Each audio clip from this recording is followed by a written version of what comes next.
Hola,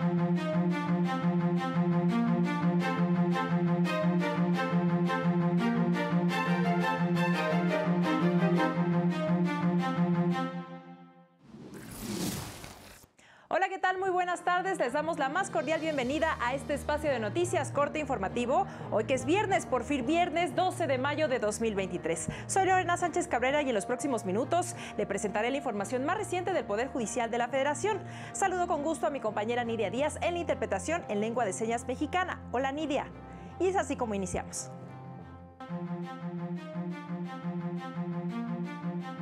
El cómputo de 8 años para impugnar una sentencia privativa de libertad se contabiliza en días naturales, determinó la primera sala de la Corte. Se cumplen 62 años de que María Cristina Salmorán de Tamayo se convirtió en la primera mujer ministra de la Suprema Corte. Juzgado de Distrito concede amparo a 3 infantes víctimas de maltrato para que se modifique régimen de convivencia. Iniciamos con la información porque la primera sala de la Corte estableció el plazo para promover el juicio de amparo directo en contra de una sentencia condenatoria que establece plena privativa de la libertad, que es de 8 años y debe computarse en años calendario, esto es, incluyendo todos los días naturales que lo conforman, de manera que no deben descontarse los días inhábiles que se prevén en el artículo 19 de la Ley de Amparo, pues esto resulta razonable a partir de la funcionalidad, efectividad y certidumbre que puede lograrse en relación con el derecho de acceso a la justicia de la persona sentenciada y con los derechos de las víctimas. Este plazo, argumentó la sala, tiene como propósito proteger los derechos de las víctimas del delito, particularmente el derecho a la certeza jurídica en cuanto a la reparación del daño, el derecho a la verdad y a la justicia. Aunque dicha regla puede tener excepciones, como se estableció en la contradicción de tesis 96/2022, en donde se definió que de dicho cómputo debe excluirse el tiempo en que las autoridades responsables suspendieron sus actividades como consecuencia de la pandemia de COVID-19. Por su parte, la segunda sala de la Corte determinó que la interpretación de diversos artículos de la ley del IVA, la compensación civil, no es un medio de pago de dicho impuesto ni puede dar lugar a una solicitud de saldo a favor o acreditamiento. Este impuesto se debe pagar por prestar servicios tanto por parte de personas físicas como morales, al cual se aplica la tasa del 16%. La ley del IVA no prevé formas de extinción de la obligación, por lo que de acuerdo con el Código Fiscal de la Federación se puede aplicar de manera supletoria la legislación civil. En el caso de la compensación civil, es una forma de determinar el momento en que se entienden efectivamente cobradas las contraprestaciones por los servicios prestados, por los que se tiene la obligación de pagar el impuesto, pero no es una forma de pagar el gravamen, pues se dejaría a la voluntad de los prestadores de servicios independientes utilizar esta vía para dejar de liquidar el impuesto, lo que está prohibido por la ley. En otra información, el próximo martes 16 de mayo se cumplen 62 años de que el presidente Adolfo López Mateos designó a la primera ministra de la Suprema Corte de Justicia de la Nación, distinción que recayó en María Cristina Salmorán de Tamayo. Egresada de la Escuela Nacional de Jurisprudencia, obtuvo el doctorado en Derecho en 1953 por la Universidad Nacional Autónoma de México. Fue ministra numeraria adscrita a la Cuarta Sala e integró la Comisión Mixta de Escalafón. En 1984 presidió varias sesiones del Pleno con carácter de decano, función que por primera vez ejerció una mujer en la Suprema Corte. Obtuvo su retiro voluntario el 16 de febrero de 1986. Al asumir el cargo de ministra del máximo tribunal del país, afirmó que la Corte había contribuido con sus resoluciones a la paz social y que la independencia judicial era la base de la división y el respeto entre los poderes de la Unión. En 1984 recibió el Premio Nacional de Derecho del Trabajo que le otorgó la Junta Federal de Conciliación y Arbitraje. La ministra María Cristina Salmorán de Tamayo falleció el 1 de febrero de 1993. Las y los ministros de la Suprema Corte son el contrapeso ante el autoritarismo y el último recurso de defensa de los derechos humanos. Son los máximos guardianes de la Constitución y de las leyes. En lo anterior coincidieron destacados académicos de la Facultad de Derecho de la UNAM y el ministro en retiro Juan Silva Mesa durante la presentación del libro Votos y Doctrina, de la autoría del expresidente de la Corte. Escribió que el Poder Judicial y particularmente la Suprema Corte, como pieza fundamental de nuestra democracia, debe ser garante de los derechos fundamentales. Los jueces, desempeñando su labor con plena independencia, subrayo una y otra vez, como él lo ha hecho en su vida y en su obra, la expresión independencia, deben seguir siendo la última línea de defensa de los derechos de las personas. El Estado de Derecho, supremacía constitucional, la Constitución, las leyes, la igualdad, los derechos de las personas y la separación de poderes. ¿Para qué? Pesos y contrapesos, una Constitución mandando, ordenando 3 poderes iguales, iguales, 3 titulares iguales, ¿sí? Iguales todos, cada uno con funciones constitucionales. Tú haces esto y yo te reviso. En más noticias, el juzgado quinto de distrito con residencia en Cuernavaca, Morelos, concedió un amparo a 3 infantes y ordenó al juez de origen dejar sin efecto el régimen de convivencia entre estos y su madre, con el fin de preservar los lazos afectivos y la sana convivencia a que tienen derecho los niños en una familia que se encuentra fracturada. El juzgado ordenó un régimen de convivencia distinto que permitía fomentar los lazos de apego y verificar si los infantes son víctimas de maltrato, así como descartar si en las declaraciones de los menores hubo manipulación. Al juzgar con perspectiva de género, la jueza Marta Eugenia Magaña López consideró que los infantes deben tener un desarrollo integral al lado de ambos padres, garantizando su seguridad física y emocional. Por ello, ordenó que ante las afirmaciones no probadas de que los niños son víctimas de maltrato físico y verbal, falta de alimentos y cuidados que el padre le atribuyó a la progenitora, la convivencia entre la madre y los niños sea supervisada por personal capacitado para verificar que las respuestas de los infantes estén libres de manipulación. Y como le dábamos cuenta desde ayer, en el marco de la serie Maternidad y Judicatura que impulsa la Asociación Mexicana de Mujeres Juzgadoras, la presidenta de la organización, magistrada Emilia Molina de la Puente, aseguró que la búsqueda de la igualdad sustantiva comienza con la visibilización de las labores de cuidado. Con respecto a la jornada laboral, la responsabilidad es de la función jurisdiccional y el cuidado de las hijas e hijos. Indicó que ello tiene impactos diferenciados que afectan el desarrollo profesional de las mujeres y en ocasiones afectan los vínculos familiares. Queremos destacar las realidades de quienes, desde las distintas categorías de la carrera judicial, colaboran con nosotras las juzgadoras y son madres. Queremos escucharlas. Queremos hacer que se escuchen. Recordó que a mayor número de hijos se reduce la posibilidad de que las mujeres puedan acceder al mercado laboral. Además, 8 de cada 10 mujeres trabajadoras con al menos un hijo carecen de acceso a servicios de guardería.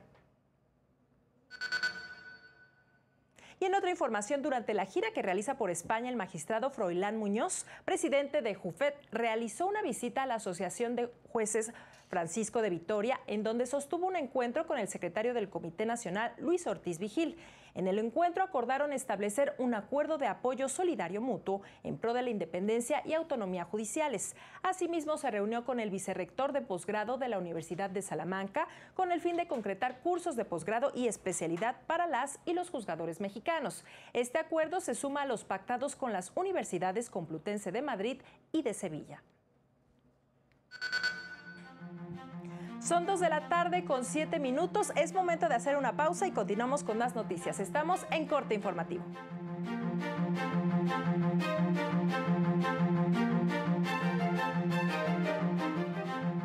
Al regresar, diversas organizaciones de la sociedad civil respaldan el trabajo de la Corte y exigen cesar ataques en contra de la ministra presidenta Norma Lucía Piña.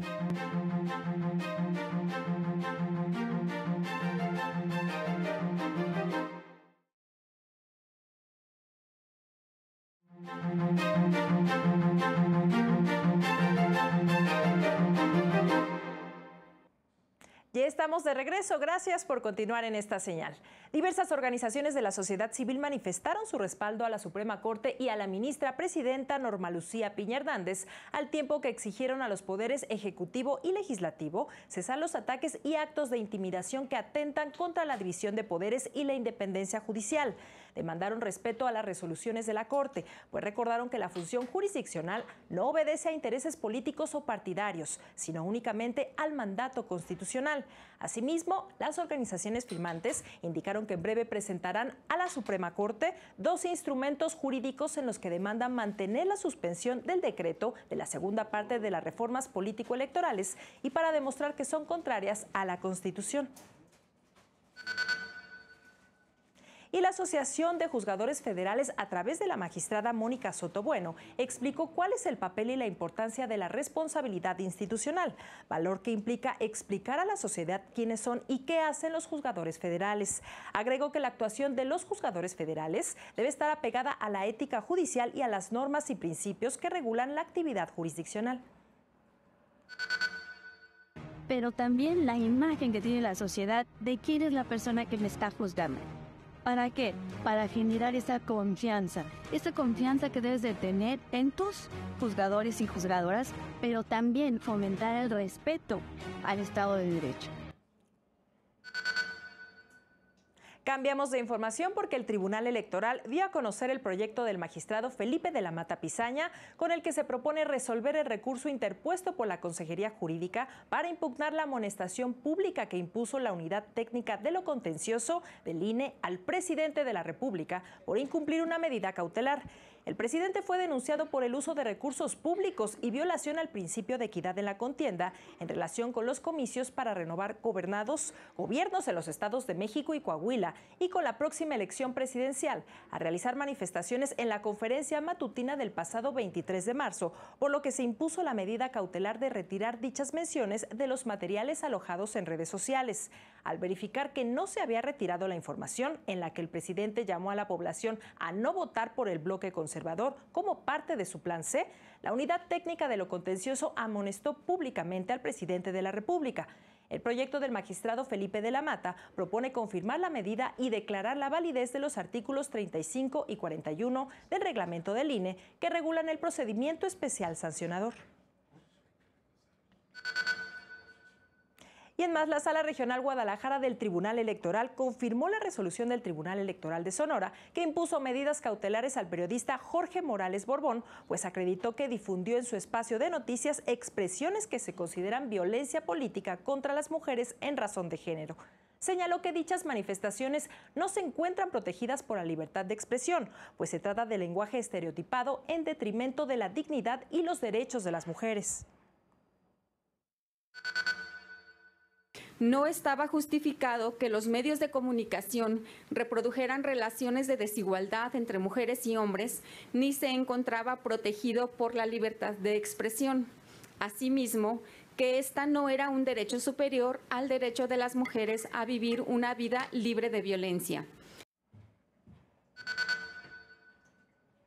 Y en más de estos temas, en sesión pública, la Sala Regional Jalapa del Tribunal Electoral revocó la elección de concejales en el municipio de San Agustín Losicha, Oaxaca, para el periodo 2023-2025, que se rige por sistemas normativos indígenas, y ordenó realizar una nueva votación. Ello tras acreditar que el Tribunal Electoral del Estado no analizó la constitucionalidad de una regla que comunidades indígenas reclaman como violatoria de derechos humanos, según la cual la presidencia municipal, una vez electa, se encargará de realizar la designación del resto del cabildo. Estimo que no puede imponerse a las comunidades indígenas una cosmovisión de democracia que no les es propia. Que es inconstitucional que el ayuntamiento se integre por personas que no fueron electas directamente a través de elecciones auténticas, periódicas, libres e informadas. Es momento ahora de realizar un recorrido por algunas judicaturas locales con Jesús Daza.